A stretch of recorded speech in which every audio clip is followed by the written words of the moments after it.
কিছু কারণে রাগ করেছিলাম। তো রাগ যখন করেছি, রাগ তো ভাঙাতেই হবে।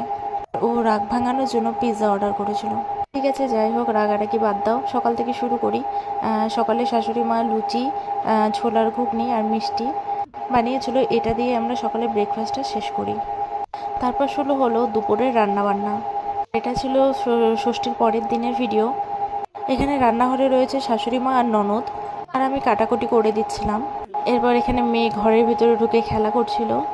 তারপর রান্নাবান্না কমপ্লিট করে সকলের খাওয়া দাওয়া হয়ে গেছে। এখন শুধু আমি, মামুনি আর আমার বোন বসে খাবো। মারা হয়তো এমনই হয়, শাশুড়ি মায়ের শরীরটা এতই খারাপ যে তারপরেও কিন্তু কিছু বুঝতে না দিয়ে সমস্ত কিছু করে যাচ্ছে। এখানে কিন্তু আমার ননদ চিলি চিকেন বানিয়েছিল, আর ফ্রাইড রাইসটা মানে শাশুড়ি মা বানিয়েছিল, আর রায়তাটাও আমার ননদ বানিয়েছিল। তো আমার শাশুড়ি মা দেখাচ্ছিল পাটা কতটা ফুলে গেছে।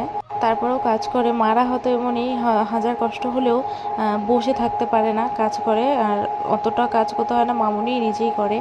তো তো যাই হোক, এখন এই আমরা খাওয়া দাওয়া করছিলাম, আমি, বুনু আর মামুনি। আর সন্ধ্যায় আমার ননদের ছেলের আমার কাছে ফরমাইশ ছিল ম্যাগি খাবে। ওকে ম্যাগি বানিয়ে দিই। তারপর ওরা চলে যাচ্ছিলো, কারণ সোমবারে শ্রেয়াংশের স্কুল আছে, তার জন্য থাকতে পারবে না। শনিবারে রাত্রে এসেছিল, আজকে রোববার, আজকে চলে গেল। তো ওদেরকে এখন টাটা করে দিচ্ছি। আর মেয়ে যখনই ওরা আসে তখনই ওদের সাথে যাওয়ার জন্য বায়না করে, কিন্তু এখন তো ও খুবই ছোট, যেতে পারবে না, মানে গেলেও থাকতে পারবে না, কান্না করে। তা যদি করে সে কারণে ওকে নিয়ে যাওয়া হয় না। তো এখানে দেখো ওরা টাটা বাই বাই করে চলে গেল। যখন আসে ভাল লাগে, চলে গেলে একটু মনটা খারাপ হয়। তারপর ওরা চলে যাওয়ার পর আমি আর বুনু ম্যাগি নিয়ে বসেছি, আর বুনুকে পড়াতে বসেছি। তো চলো টাটা। কেমন লাগলো ভিডিওটা অবশ্যই জানিও।